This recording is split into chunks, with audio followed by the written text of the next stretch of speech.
and welcome, of course. It's a great pleasure to see you all here today. We are very happy to be hosting the first session of our seminar series, Topics in Early Modern Studies. Well, my name is Verônica. I'm a PhD candidate in social history at the University of São Paulo and one of the conveners of the seminar series. This event is co-hosted by my dear friend, Lívia, who's a PhD candidate in history at the Federal University of Minas Gerais and a visiting researcher at Sheffield. Lívia and I have created a seminar in an attempt to promote interdisciplinary discussions on the early modern period. Our aim is to connect scholars from different parts of the world, providing engagement and exchanging with researchers from various backgrounds and perspectives. We're very thankful to all the speakers who have accepted our invitations, to everyone who has signed up for our meetings, and to those who have helped us to spread the word. Mainly H Moderna, a Brazilian network of historians dedicated to the early modern period. And we hope we all have an exciting and fruitful semester of discussions. Before I introduce our speakers, I would like to give you some of the house rules. So please keep your microphones muted during the entire talk. After the presentation, we will have time for Q&A. Please use the raise hand function to pose your questions. Alternatively, if you have any problems with your mic, you can type your questions in the chat and we will forward it to the speaker. If you are a Portuguese, Spanish, or French speaker and prefer to use your own language while making your question, please feel free to do it by typing in the chat box. We are happy to translate it into English. I would also like to remind you that the session is being recorded and it will be available on our YouTube channel afterwards. Well, having that said, we're opening our seminar series today with a talk by Dr. Ariel Hessayon. Ariel is a reader in early modern history at Goldsmiths, University of London. He's the author of various articles and books on radicalism, esotericism, and the English Revolution. And among his publications, I would like to highlight his books, Go Try It in Fire, The Refiner's Fire, and the recently published collection on early modern prophecies in transnational, national, and regional context, which he has organized with Dr. Lionel Laborie. Also, I need to mention that Ariel was my supervisor while I was in London as a visiting researcher, so I'm particularly honored to have him here. Ariel will present a paper entitled Beastly Fury and Extreme Violence, Pain, Injury, and Death Resulting from Football and Other Ball Games Played in the British Isles Before the Reformation. Without further ado, I will give Ariel the floor. So thank you, Ariel, once again for accepting our invitation. Thank you very much, Veronica and Lívia, for the kind invitation to speak at this and for the very generous introduction. I'm conscious that there are very few specialists here, although I do see one or two who've now appeared. There is a long version of this, and some of you have very gratefully read it for me. I see Luis Felipe there has read the very long version, so thank you, Luis Felipe. What I've tried to do here is to present a sort of layperson's view, of which only the last part is a little bit specialized, to try and make it as accessible as I can for most people. So the original is pushing 14,000 words of text, and I'm sure that would be beyond everybody's tolerance if I tried to read most of that. So I'll probably end up reading about the last 2,500 words. In terms of the genesis of this project, I was approached by a couple of academics who are working on sporting injuries in the present days, particularly those who tragically afflicted modern footballers and rugby players. Many of you may be aware in the media of stories about dementia in certain rugby players, or tragically Gordon McQueen, the footballer, recently. And they wanted to get a sense of a history or a prehistory of sporting injuries. So they asked me to do this. The original chronological scope was rather broad, I have to say. They asked me to just cover folk football.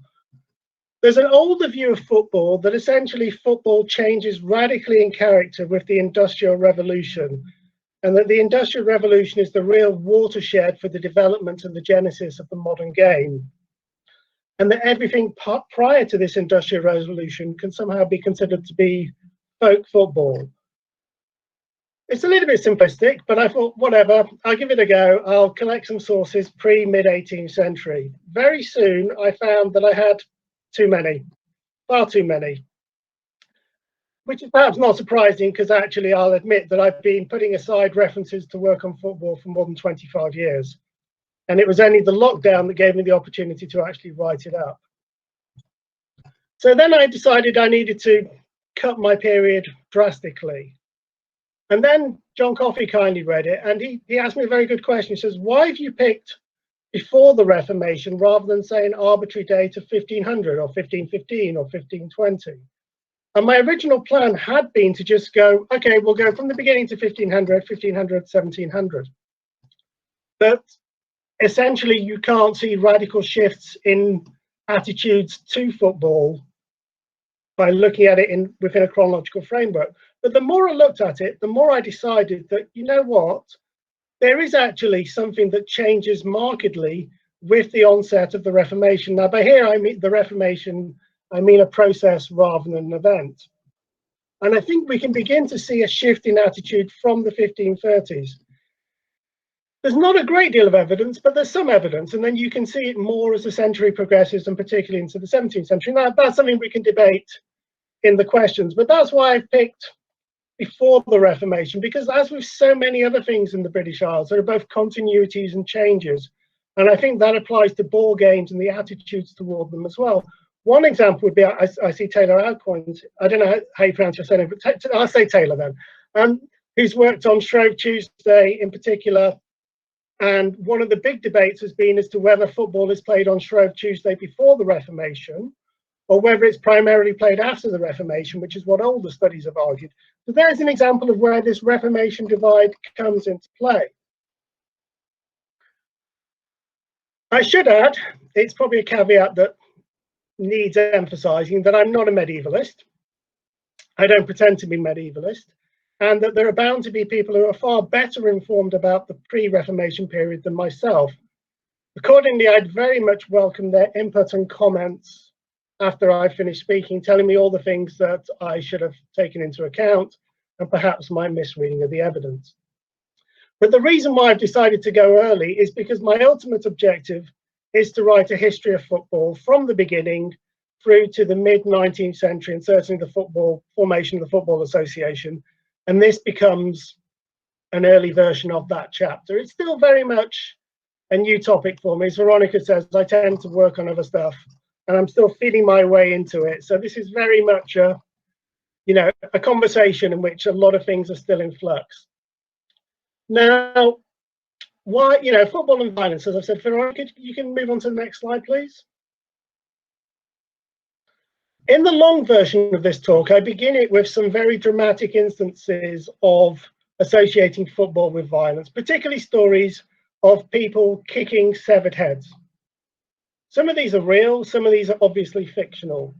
One involves a story from Kingston upon Thames in the late 18th century. I've only got a 19th century depiction of it, which tries to date the custom of football played in the town to the kicking of invaders' heads around.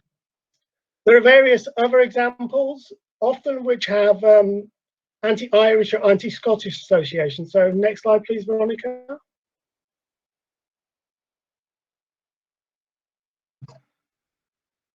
So, for example, in John Webster's The White Devil, there's the lines like the wild Irish, I'll never think thee dead till I can play at football with my head.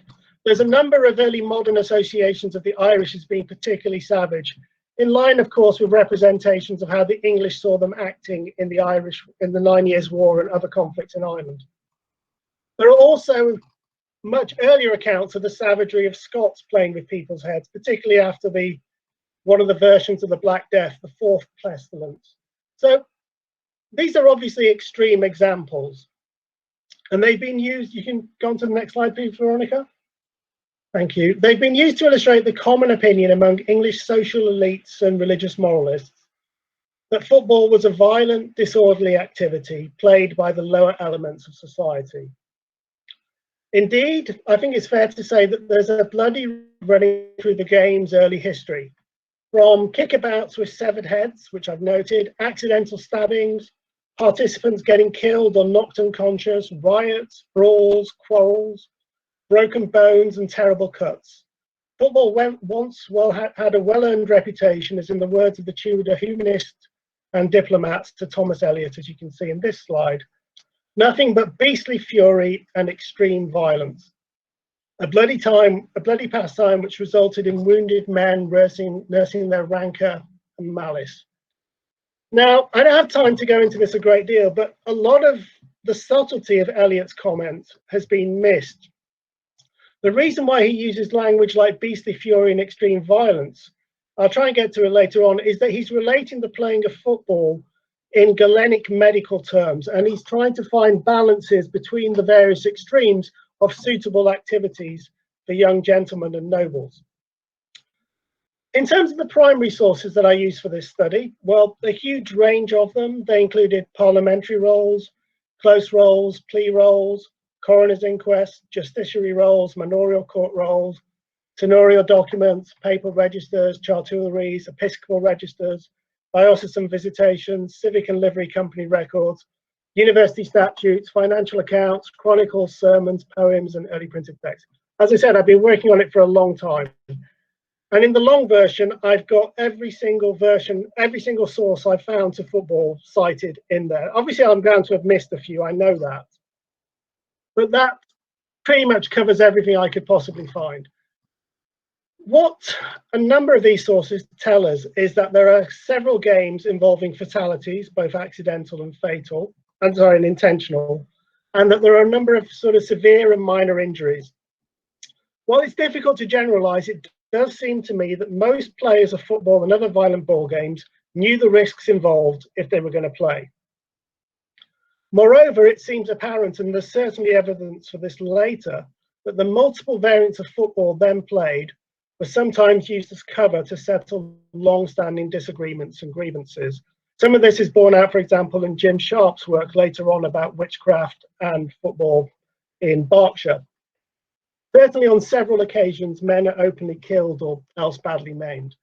Now, something has to be said about the nature of this evidence. It has to be emphasized, I think, that the nature of our surviving evidence gives us a distorted picture of what's going on.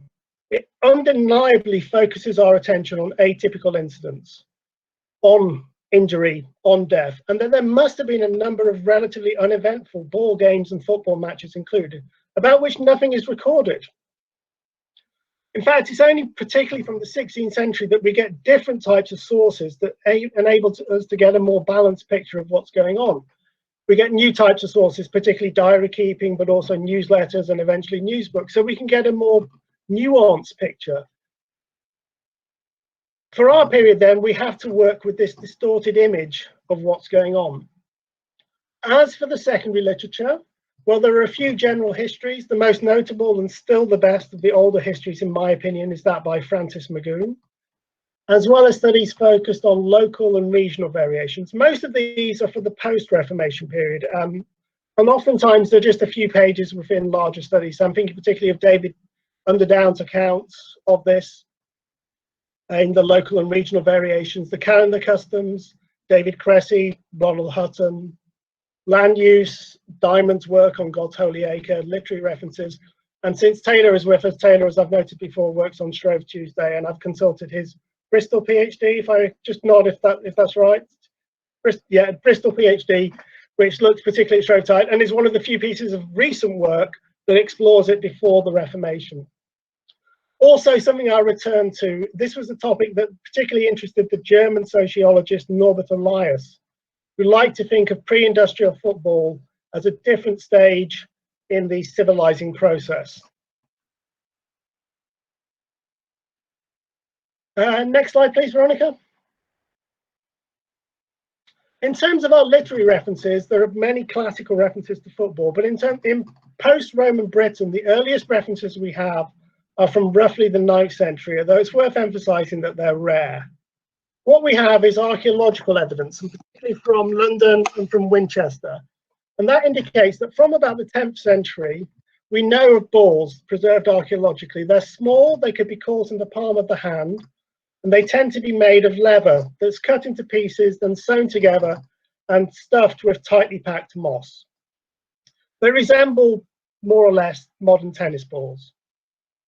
We also have continental examples of ball games from the 13th century onwards. So we can see some visual representations of these in this slide and some of the following, please, Veronica.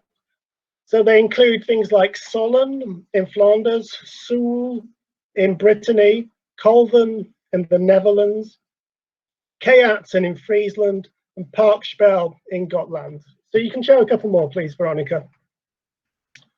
The question then becomes, of course, to what extent ball games in England, particularly football, developed separately, stop there please, separately from what was happening on the continent, and to what extent there is continental influence that is impacting upon the development in England. I haven't read much of the recent literature, but there's arguments to be made, for example, about this famous Scottish game of golf, as to whether that has a continental origin, particularly Flemish, or whether it develops originally in Scotland.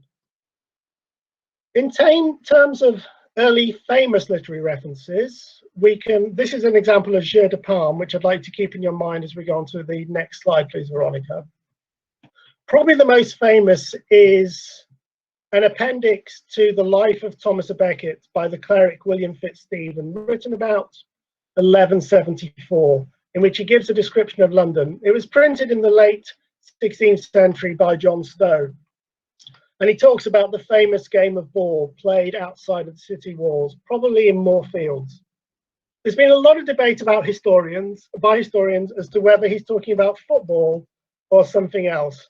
I'm firmly in the camp that he's not talking about football, that he's talking probably about a handball game, about Jeu de Paume. But what's interesting here is that he describes the game as having taken place on Shrove Tuesday. So there's something I'm going to be returning to, the calendrical element in ball games, the rhythms of the year. We can move on, please, Veronica.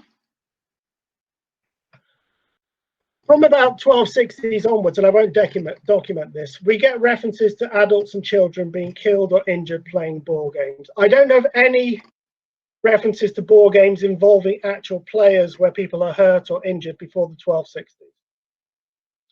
And what a number of historians have noted is that late 13th and 14th century English society is extremely violent, and that weapons are practically ubiquitous. It's also worth mentioning, as John Marshall Carter pointed out in his study of medieval games, that a number of sports and recreations at this period are associated with warfare. Examples would include hunting, boxing, water tilting, fighting, archery, wrestling.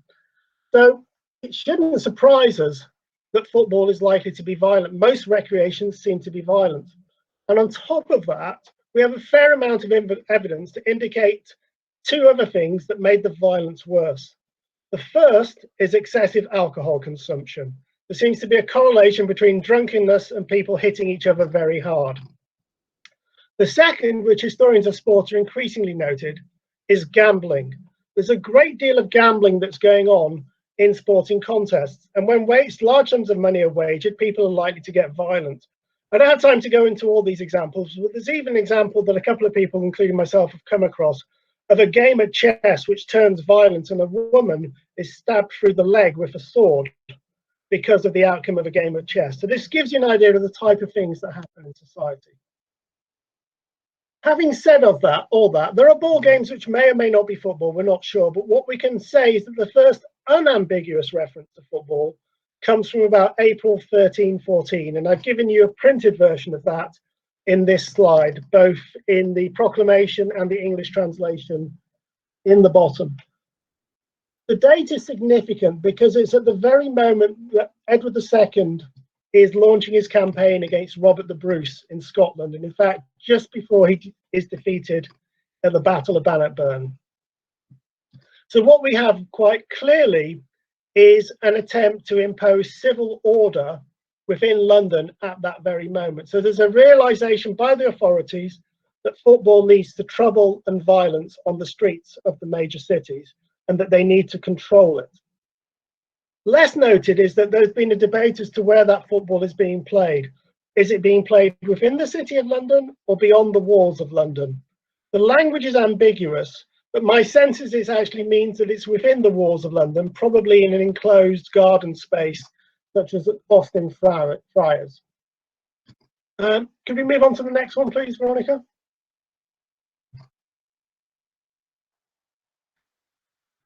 So London is one prohibition. I won't go into it at all, but you can see here, over the next couple of centuries, there are a number of prohibitions against football, often in conjunction with other pastimes in urban areas. So not just football, but also hurling stones, quoits, skittles, tennis, bowls, handball, club ball, golf, cockfighting, dice cards. All of these tend to be prohibited. It looks like, and I don't want to push the correlation too far, that if they are prohibiting these ball games, the likelihood is that they were played at a certain point, or else there's no reason to issue a prohibition. So it may be that these prohibitions indicate that football and other ball games are being played in these urban areas at these moments. Not just in these urban areas, there's a number of ecclesiastical injunctions against specifically football sometimes, but sometimes a whole range of other boisterous activities, including throwing stones at birds, using it as a performing space for plays, juggling, dancing, ballad singing, telling jokes. And these are some of the places I found where ball games, particularly football, are prohibited. Diamond, as I said, has written very well about the uses of these spaces around the church and the churchyard. Next slide, please, Veronica. Moving from ecclesiastical spaces to the universities, ball games and associated pastimes are prohibited at several Oxford colleges by statute. So you can see all the various colleges. I had to go through all the statutes to figure out who's prohibiting. And the ones that specifically mention football, I've indicated in red, and you can see the dates. So we can see that the first university to prohibit football by name is St Andrews, followed by Oxford, and then by Cambridge. But Cambridge does allow it for exercise. Evidently, the primary concern of authorities is to preserve public order and prevent property damage in urban areas, particularly the breaking of expensive glass windows and sculptures in places of worship and education, as well as in the case of the church to regulate the morality of its clergy. But the Crown, as many people have pointed out, also wants able-bodied, particularly men, to avoid such activities and instead devote their leisure time and festivals to practicing archery, since this would benefit the king in wartime. So there's a real sense in which people are saying you can't play football, you need to be practicing archery, because we need your archery training for wars, particularly, of course, during things such as the 100 Wars. So the deliberate royal directives for channeling male activities into things that would be useful for warfare. We can see continued legislation about this. I'm summarising a lot of rather detailed things, but you can see, for example, Scottish parliamentary legislation forbidding the playing of football, early Tudor legislation restricting the playing of ball games and everything else, except for the 12 days of Christmas. Next slide, please, Veronica.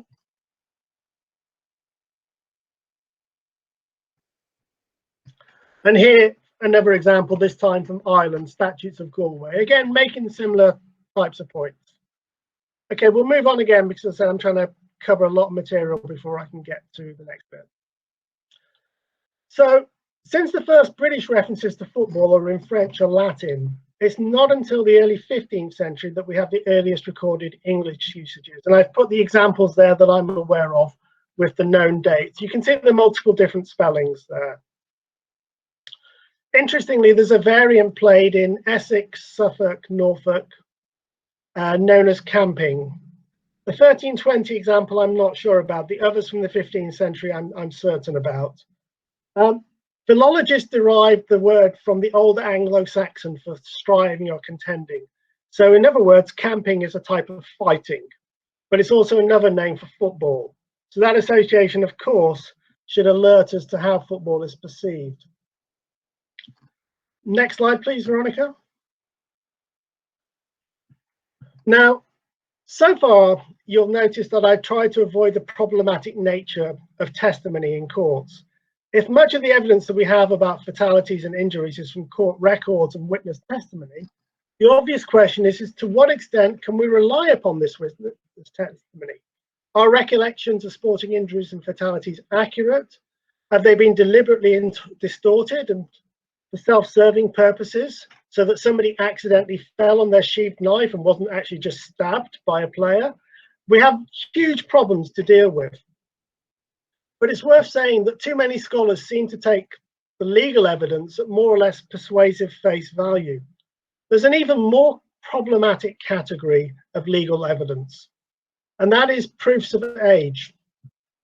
Essentially, these are documents to prove that somebody has reached the majority of 21 and can inherit.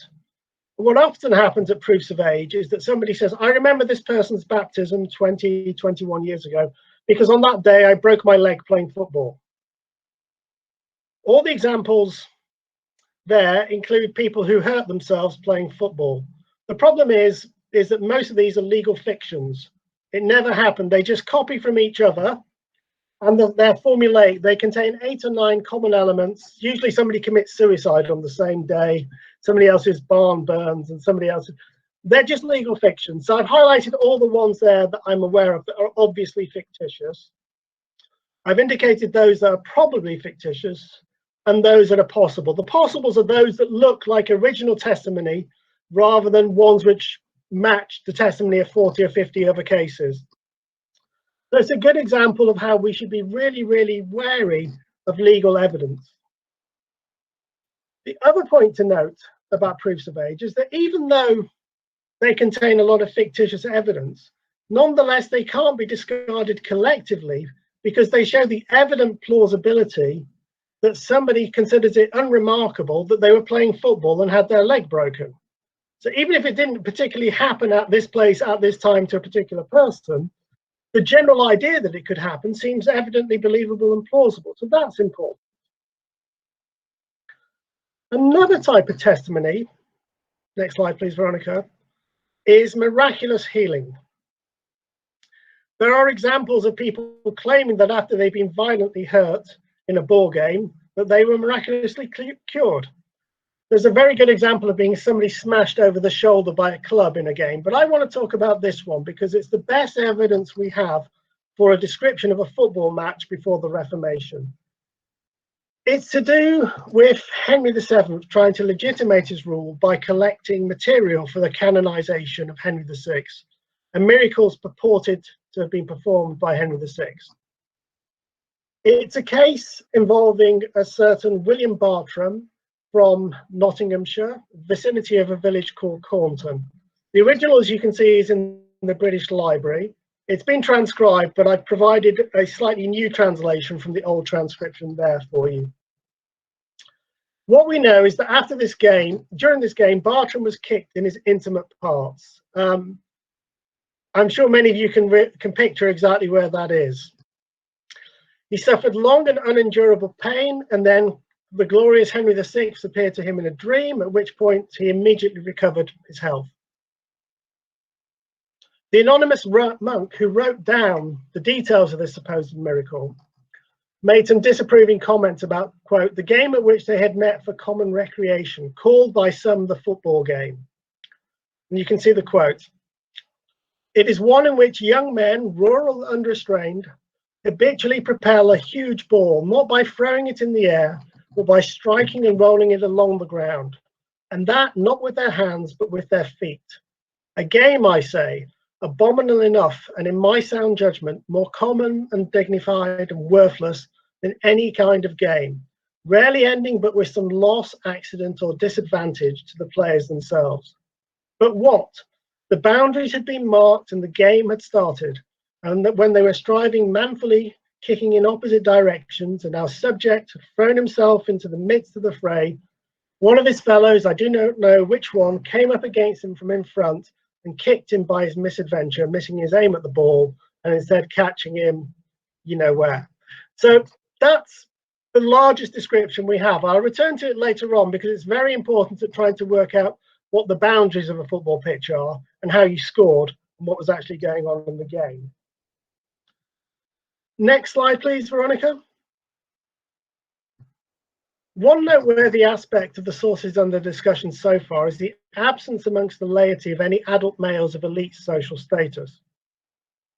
And that's because they were exempt from the legislation regulating various games discussed earlier. Yet there is evidence that besides tournaments and hunting with hounds and hawks, some aristocrats and members of the royal family also played ball games. Mainly this can be found in their household accounts, which tend to link these diversions with gambling. The monarchs who played football that we know about are James IV of Scotland and Henry VIII of England. James IV gambled excessively, not only on football, but on golf and particularly on catch, which I'll show you in a moment. It's like a type of early handball. Whereas Henry VIII had special football boots made for him, which we know from the royal expenditure accounts, and gambled enormous amounts on, usually lost in fact, on tennis, just like his father. A little bit later, we have an actual example of a Scottish football found in the 1540s. So this tells you something about the size, about 15 centimeters in diameter, made from a pig's bladder covered in cow leather, stitched and measured. If we go on to the next slide, please, Veronica, we can see some examples of catch balls. Now, I'm skipping a lot here, so I don't really want to go into why do elites not play football? Why do they do jousting, or why do they hunt instead? And that could be connected with the argument of Norbert Elias about the civilizing process, that there are more rules and regulations being incorporated within the court, whereas the people still have a more unregulated form of play to let out their violent passions. But it's something we can debate. What we can do is move on to the next slide. I'm conscious I've already used up half an hour, so I'm going to have to keep abbreviating. Here I need to thank my son for doing this map and the next. I don't have the patience or the technical skill to be able to do this. But this factors in all the known instances of football in the British Isles before the Reformation and some other games. And I've included a couple of examples of kickabouts with the heads of corpses. It's fair to say that prior to the Reformation, we know more about where, when, and by whom various ball games are played, as well as what happened when players were seriously injured, even killed, than what these games consisted of. In terms of where it was played, you can see this big map here, or if we go into the next couple, I've used the old medieval dividing line of the heraldic dividing line of the River Trent as our division. So you can see very good examples geographically of areas. This one, can you see my cursor or not? Is my cursor not? You don't see my cursor. Okay. So if you ignore the one in Cheshire, which is ahead, you can see that all the ones in the northeast and in West Yorkshire are the main concentrations of football playing. Now that could just be a question of the survival of records, but it might also point to regional variation in football. If we see the bottom slide, please, Veronica. Here you can see in the south, so you can see quite clearly in East Anglia the prevalence in the orange of the camping and football spreading out, but absolutely nothing in Shropshire, Herefordshire or Wales. They do play ball games in Wales from the 16th century, particularly a game called Nappen, but I'm completely and utterly unaware of any game that's played there before the Reformation. That just could be a question of the survivability of sources, my inability to read Welsh. I don't know, but I don't know anybody else who's come across a reference either. You'll also note a green circle just above Calais. We shouldn't leave out that Calais was an English possession, and this could be the first ever international fixture. During the peace treaty, during the 100 Years' War, some noblemen were playing one day during the negotiations because they got a bit bored, and somebody hurt his foot playing a ball game that looks like football. So it's probably the English playing with the French, but it's interesting to note all the same. But that geographical mapping of football sort of almost raises more questions than it answers. Next slide, please. When? So sometimes we don't have the exact date, we just have it this time of year or something, but for every single ball game, including football, where we have a specific date, I've been able to give you the days that they're played. And quite clearly, we can see Sunday is the most popular, followed by Tuesday. And that leads to an interesting question, of course, as to the rhythms of the working week in urban and in rural areas, as whether Sunday except for the hours of divine service, is a free day to play upon. And of those Tuesdays, 3 of them are Shrove Tuesday examples, which is interesting to note, not counting the Fitzstevens.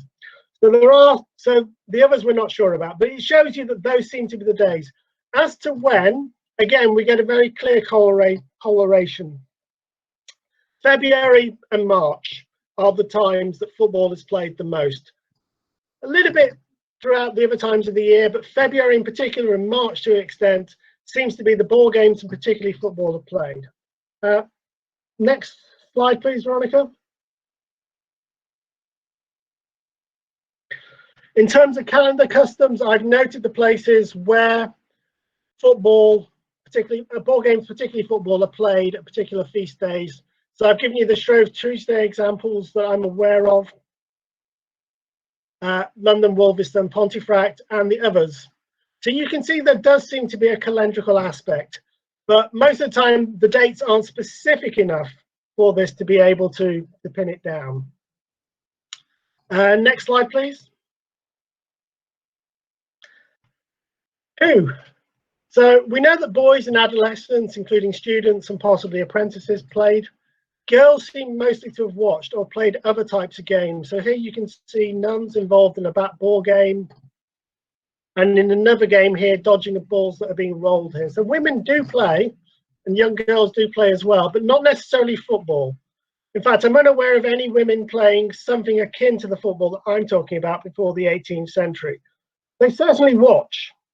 Mary Queen of Scots later on is an avid football follower. She'll watch matches played by her nobility near Carlisle, for example. So they're interested, but no examples of watching. Social status. You can move on to the next slide, please, Veronica.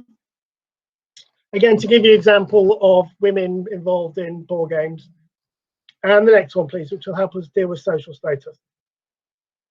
So social status of adult male footballers varied, but the vast majority were commoners, and it's an impression reinforced by a derogatory half-line from King Lear, "You base football player." We know the various occupations of some of the people presented in court: tailors, weavers, people who work with wool and with leather.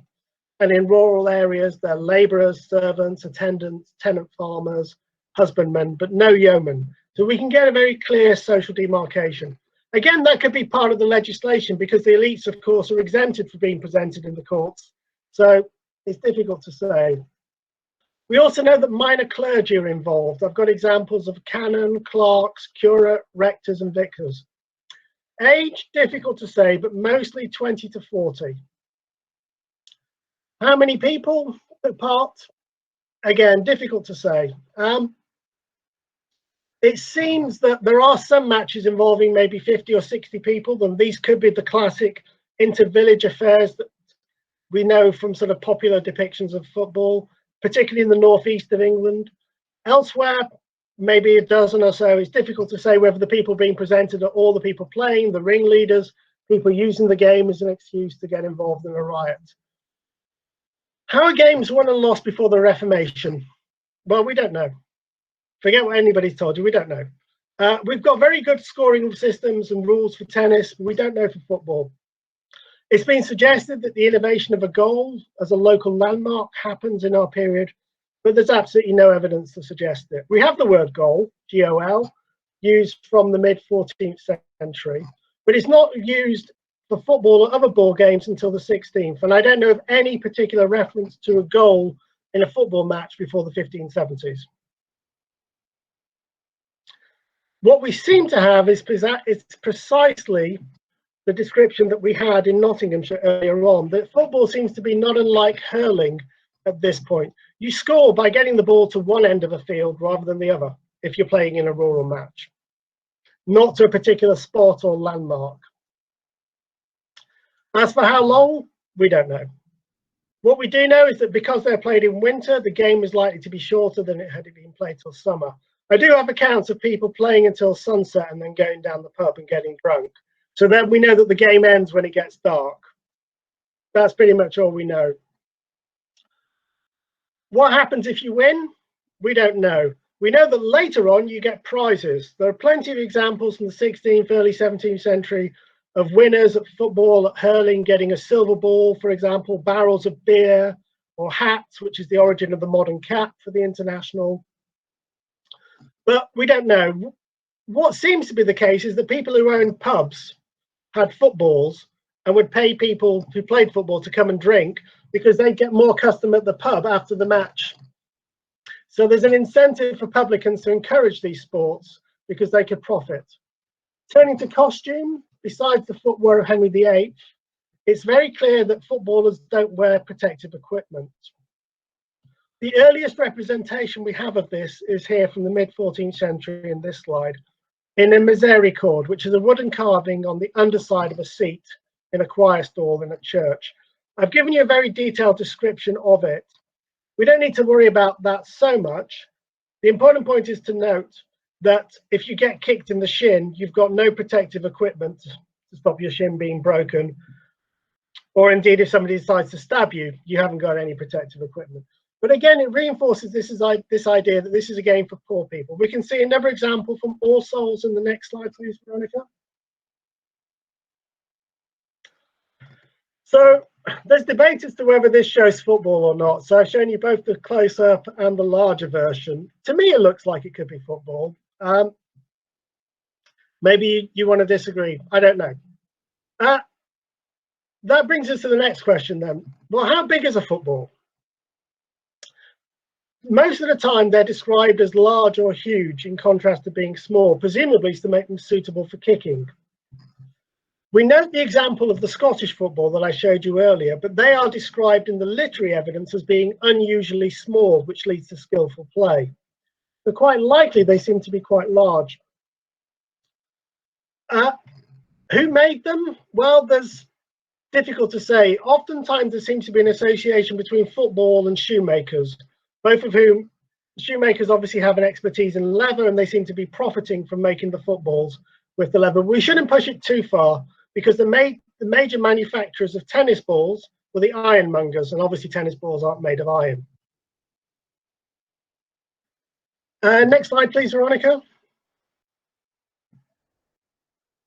We do have examples of describing football and what they're made of in something that channels Virgil, so Alexander Barclay's Eclogues. Barclay himself was an ecclesiastic, and one of the parishes he'd worked at, we know they played an early form of tennis in the cloisters. Now, this is a much misunderstood passage because it's usually read as describing one game. But in fact, there are two separate things going on. At the top is one game played by little boys involving the bladder of a pig, which has got some dried peas in it, which are rattled to make a noise. And at the bottom is a game played by adult men who are lusty and strong, and they drive the football and fall over. So it's a much more violent game. If we could move on, please.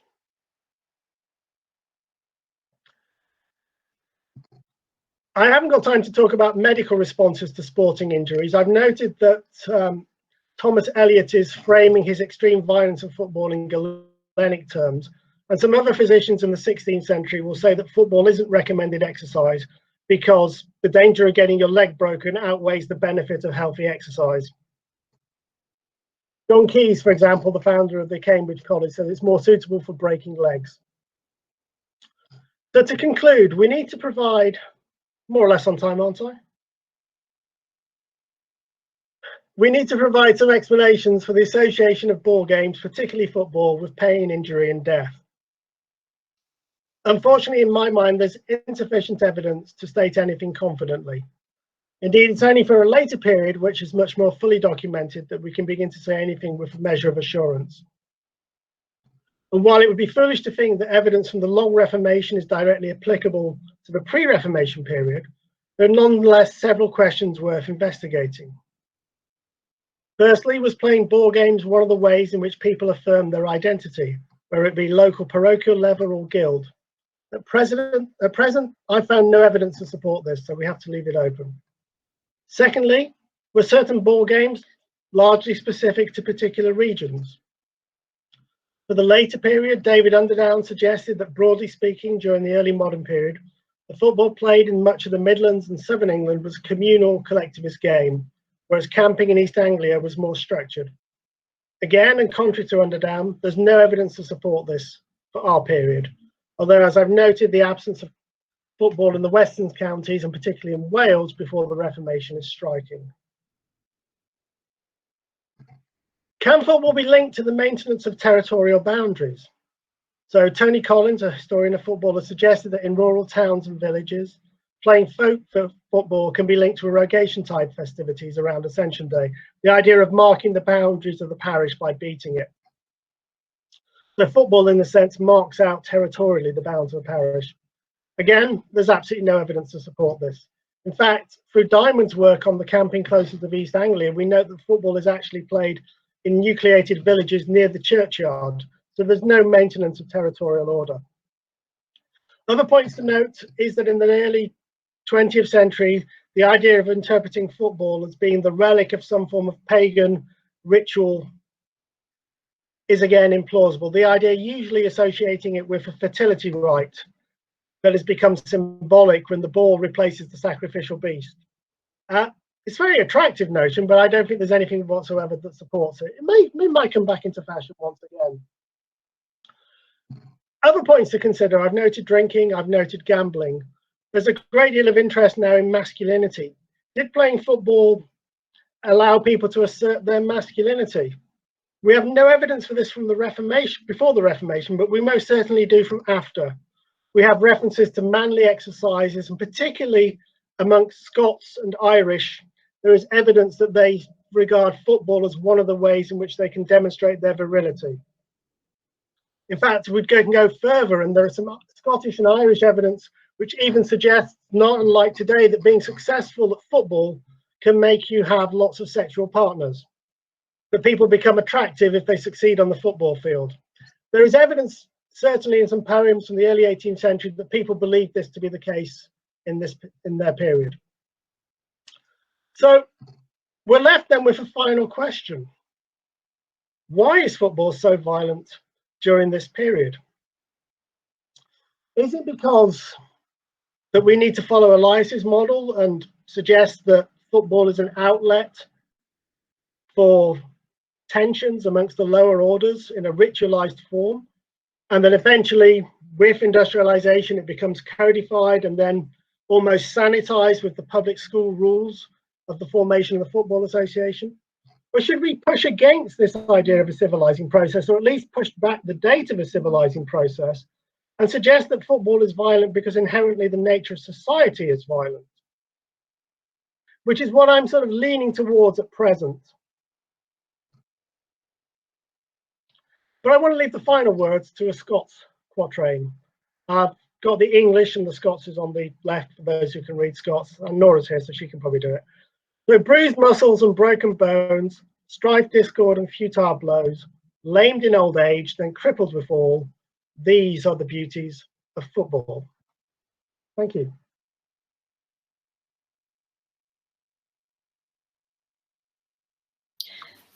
Thank you very much, Professor Ariel. That was such an interesting topic, such an interesting talk. Now I'm happy to open the floor for questions. You can either make your questions by typing them in the chat, either in Portuguese, French, or Spanish, like we said, or by using the raise hand function. Do we have any questions? Aidan, yes? Hiya. Yeah, thank you very much, Ariel. That was a really interesting talk.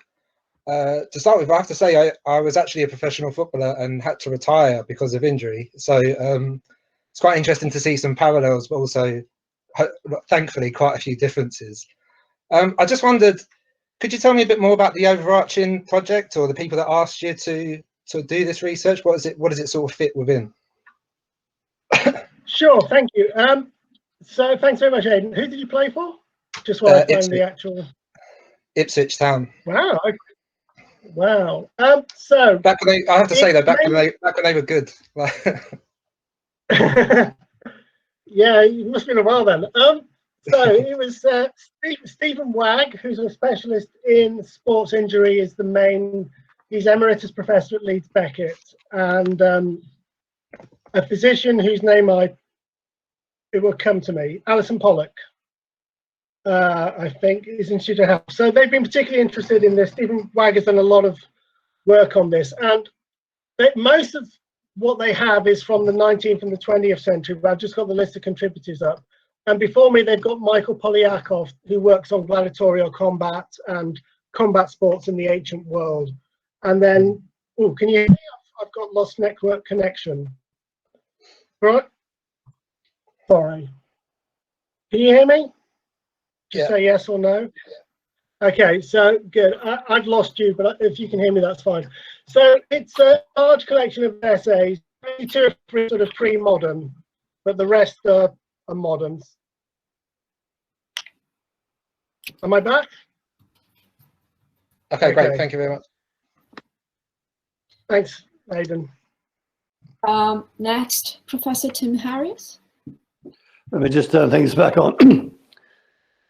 I can't see if I'm on, but hopefully you can hear me. Can you?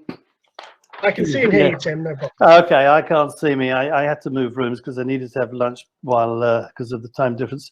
I have a series. I mean, it's fascinating. I really enjoyed that.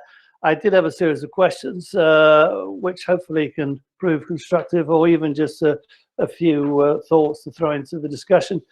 You eventually came back to Underdown, which was the obvious question, I suppose. Do they play them in particular areas? I mean, you've got to think about the space that might be available to play these ball games, and what sort of fields will be available. Are they playing them in streets and whatever? The violence question, which you finished on, I was intrigued by, and I'm not a medievalist, as you know, everyone knows.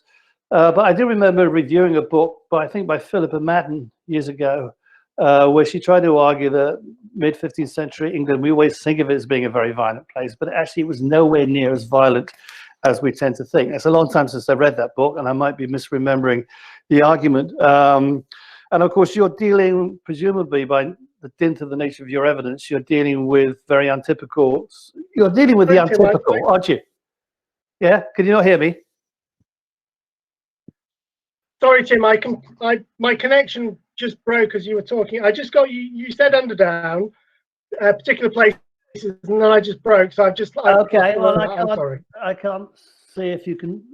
Oh, my microphone's working my end, so I can see that on this. So how about? Could you repeat the question, please? Yeah, I'm going to do that. If you can hear me, you're going out. I've got a microphone on. I can hear you. Okay.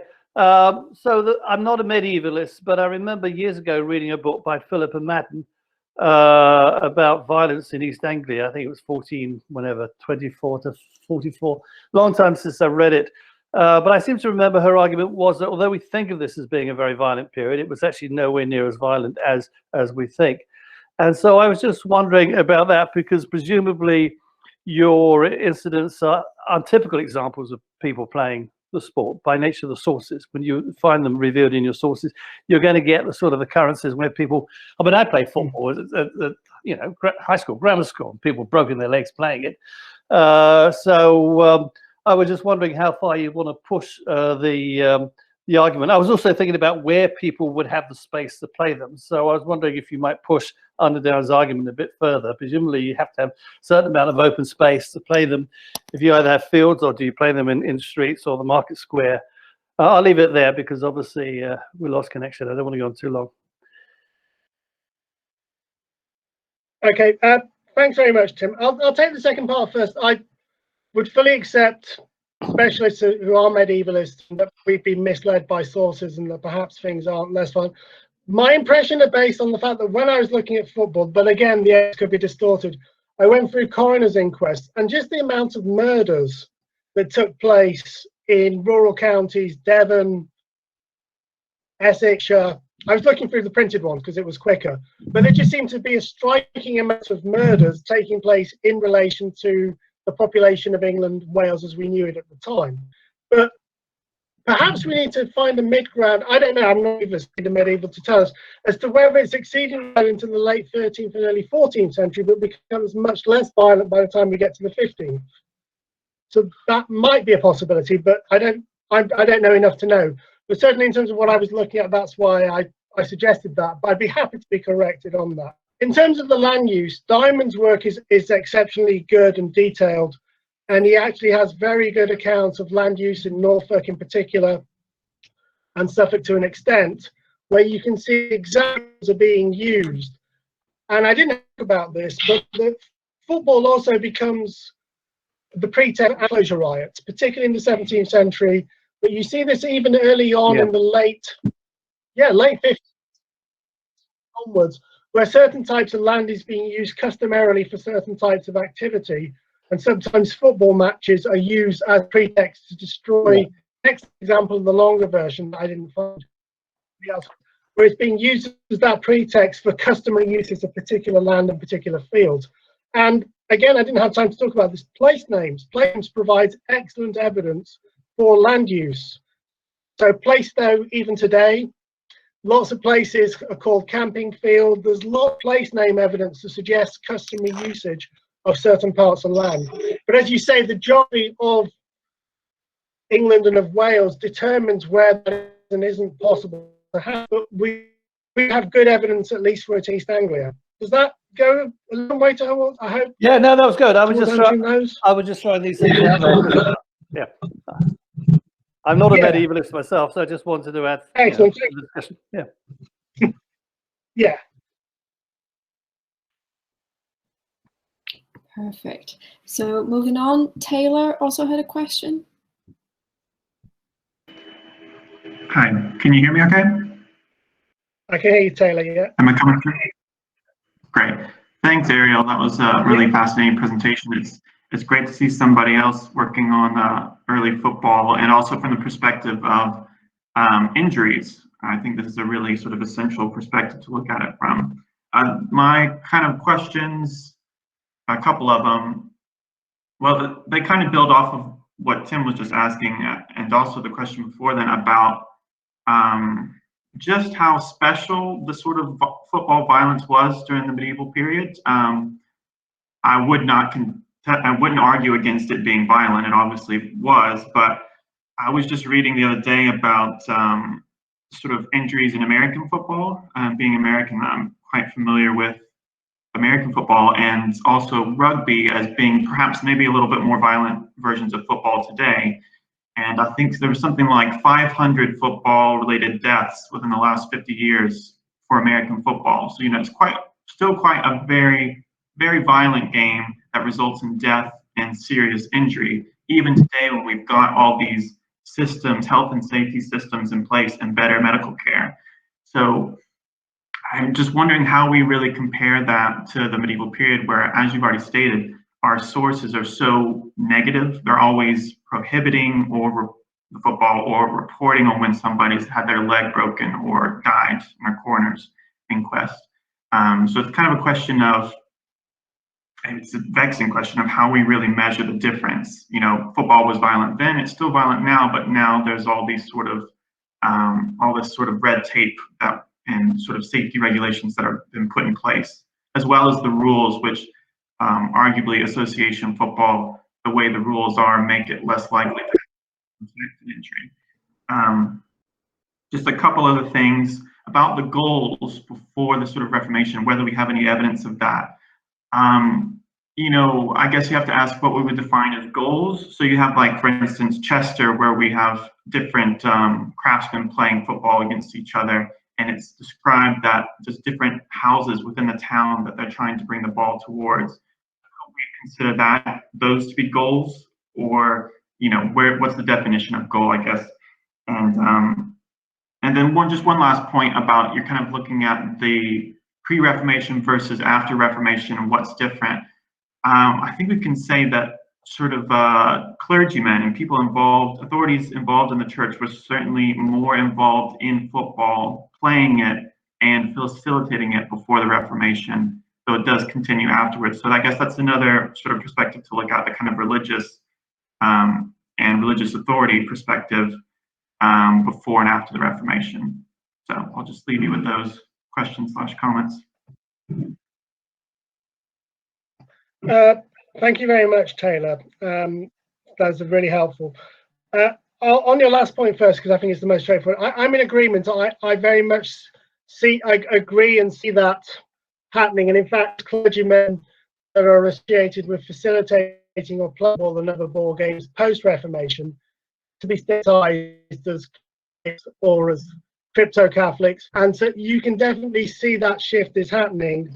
And I agree entirely, in the earlier period, you do see many more involved than in the post-Reformation period. So I think we're in agreement there. On the question of violence, as you say, it's so difficult to say because of the nature of the evidence. The one thing to note, of course, is that there is legislation specifically prohibiting people from bringing weapons on the field. But they don't seem to pay much attention to that, because most of the time you hear, I crashed into this person and he accidentally fell on my dagger, which accidentally slipped its sheath, and it accidentally went him right through the heart and he accidentally died. Be your own judge as to how plausible these accounts are. I mean, examples of people just drawing their daggers and stabbing people on the pitch. So, but then again, it does link into this broader question of Elias's point about the civilizing process, as to whether we can date a point at which you say, all right, these are the rules of football. No knife, you know, you've probably all seen Fight Club, or at least I have anyway. You know, these are the rules, no knives.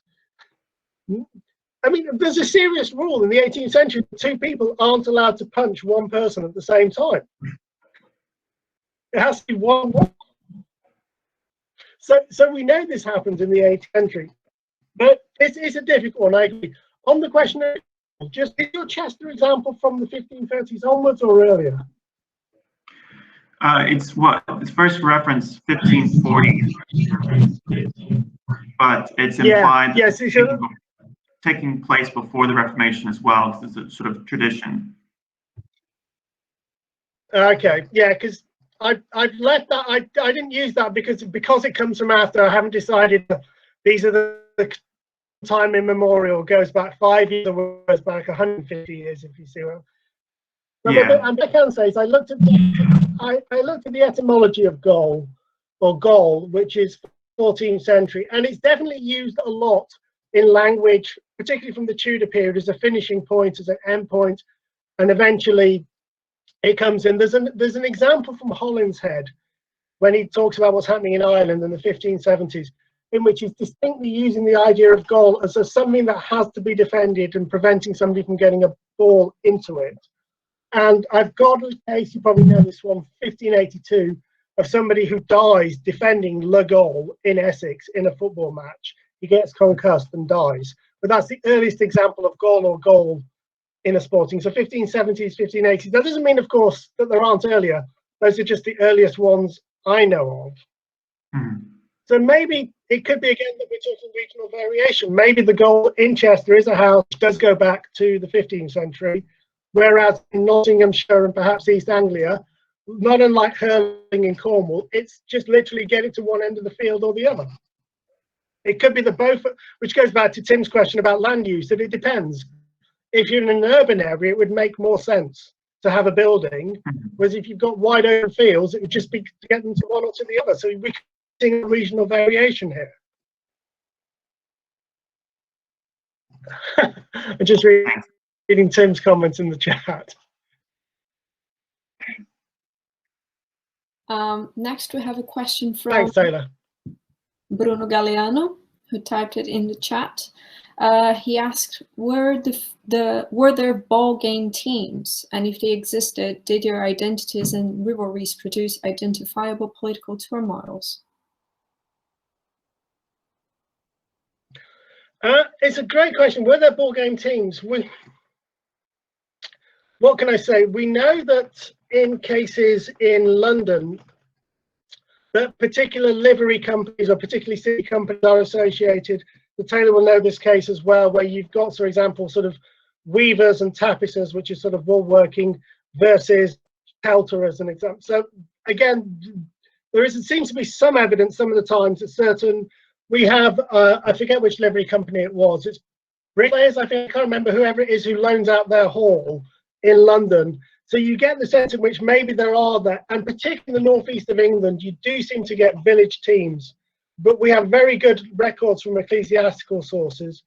Yes, this is the only that I know of pre-Reformation where it's pointing towards intra-village matches of 60, 70 people of them, where one village is playing another.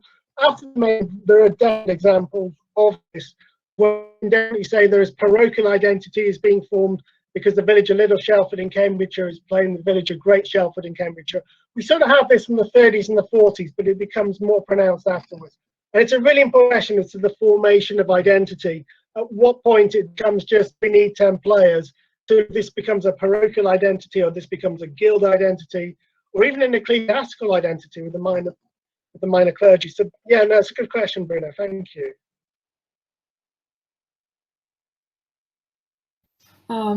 Next, Nora Carling would like to make a question. Can you hear me now? Yeah. I wondered Nora, yeah. whether the predominance of Sundays was due to it being more disapproved of on Sundays.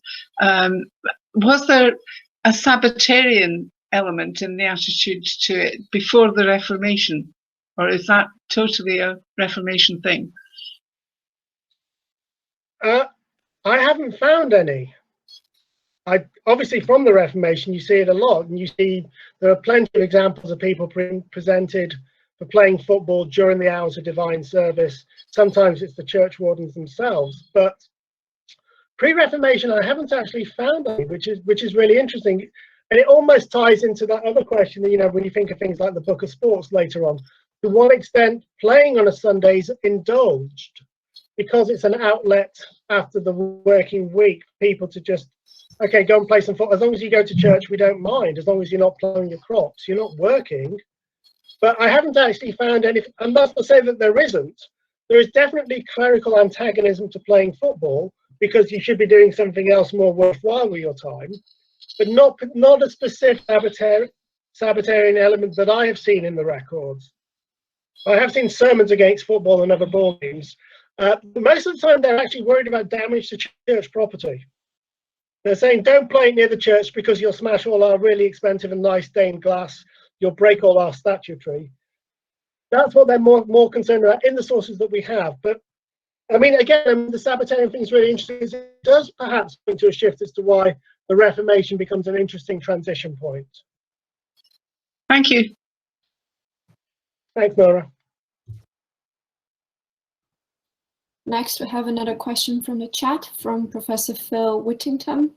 He says, your examples of places of prohibition in the 15th and 16th centuries, urban religious liberties and colleges within urban environments, anticipate examples from York in the 17th century of football played by youth groups in spaces of potential urban contestation.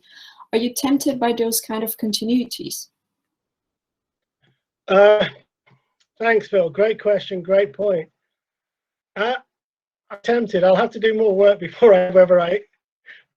But I'm certainly tempted. It sounds like the type of thing that one would like, those continuities, and it's really interesting. I anticipate the examples that you found and are aware of in York. So if you could just drop those in an email to me, Phil, at some point, that'd be really, really helpful. Thank you. Yeah, it is tempting, isn't it? Long durée football. Yeah. I'm not going to commit myself, but I'm definitely, yes, tempting. So yeah, I'm definitely tempted. Thanks, Phil. Next, we have a question from Gino Pinori.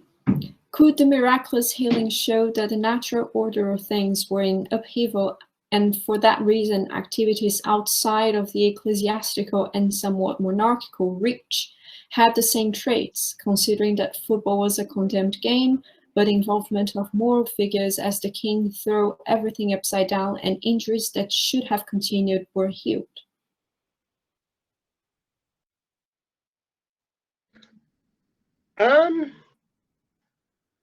Interesting question. I didn't catch all of it and I can't open the chat because you broke up just for a moment. But what I will say about miraculous healing is that the examples that I'm aware of, which is the canonization of a figure in Wiltshire and of Henry VI, is that they have, in the case of Henry VI, 400 or 500 miracles attributed to him. The fifth in Wiltshire maybe about 100. And ball games only crop up as one example in all of this.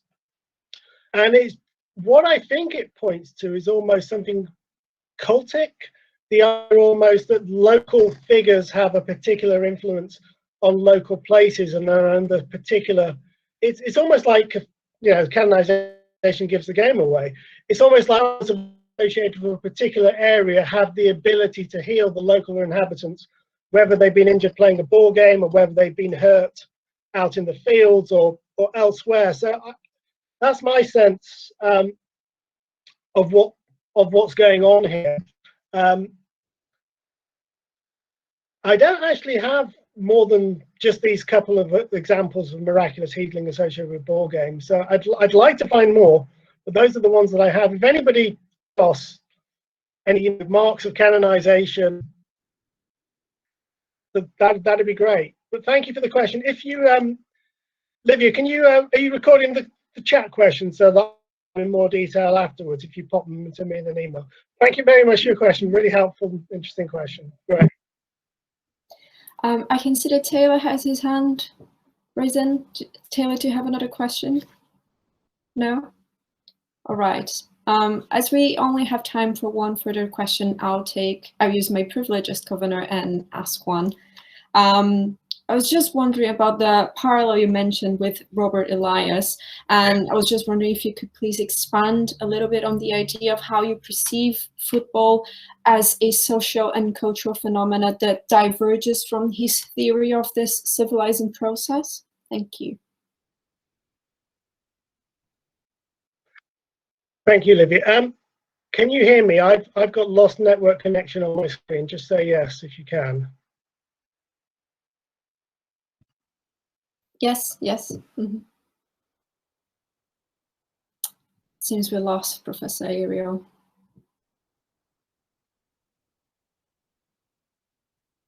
Oh, well.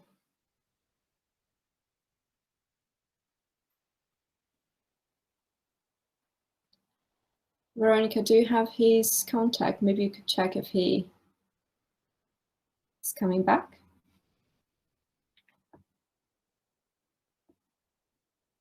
There you go. So Professor, you muted, sorry. Perfect.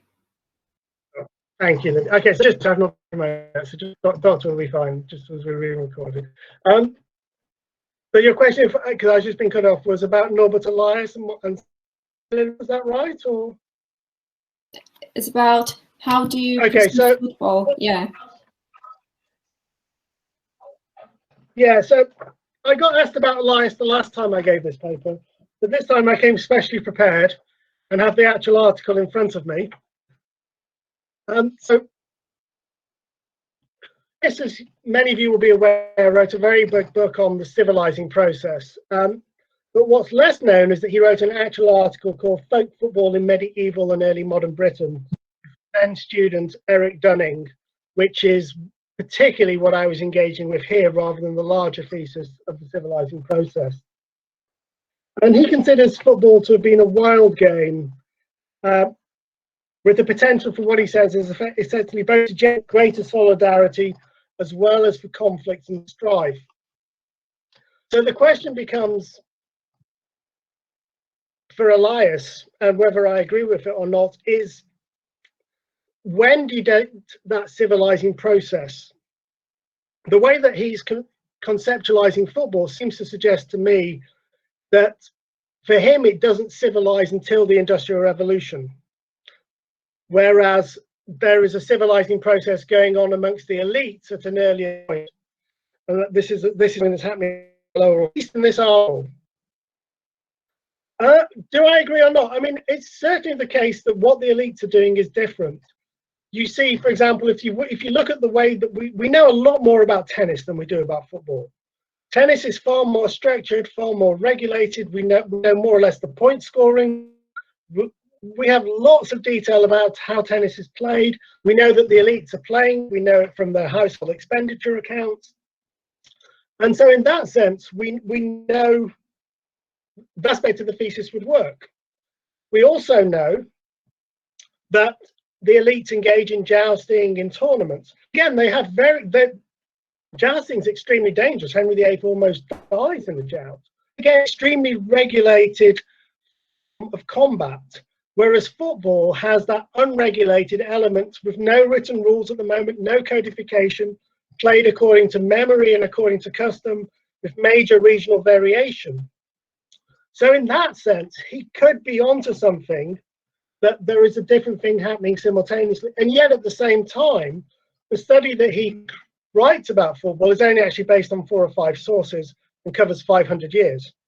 And so it's difficult to try and generalize to that level of extent as to what's going on. I mean, I think back to one of Tim's earlier questions. And maybe society is becoming less violent than it had been in the 13th and 14th century. And that there's a simultaneous civilizing process that's happening below the level of the elites. And this is, again, why I'm pushing at the idea of the Reformation as perhaps being more important. I think of Taylor's question, I think of Nora's question about Sabbatarianism. And I think about Chester as an early example. That civilizing process is part of the process of the nation, and that we're seeing almost a reformation of manners, of which attitudes towards and control of ball games is one consequence of those changes and continuity. But then the impetus becomes, of course, only partly this civilizing process, and partly, of course, it's a completely different imperative. So I'm undecided because I haven't done the rest of the story yet, but I think something's changing.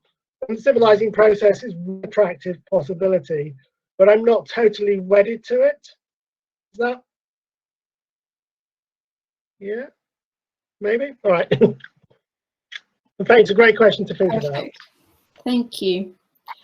We're now closing the floor for questions as we're almost reaching our time. I'd like to thank everyone who's showed up for the first session of the seminar. Special thanks for Professor Ariel Hessayon. I also apologize if I mispronounced anyone's names today. I'm very sorry. And would also like to invite you for our next session, which is going to be on the 16th of March with Professor André de Mello Araújo from the University of Brasilia, who's going to present a wonderful topic about pamphlets and print culture. And thank you very much for your engagement today. It was a fantastic first session, in my humble opinion.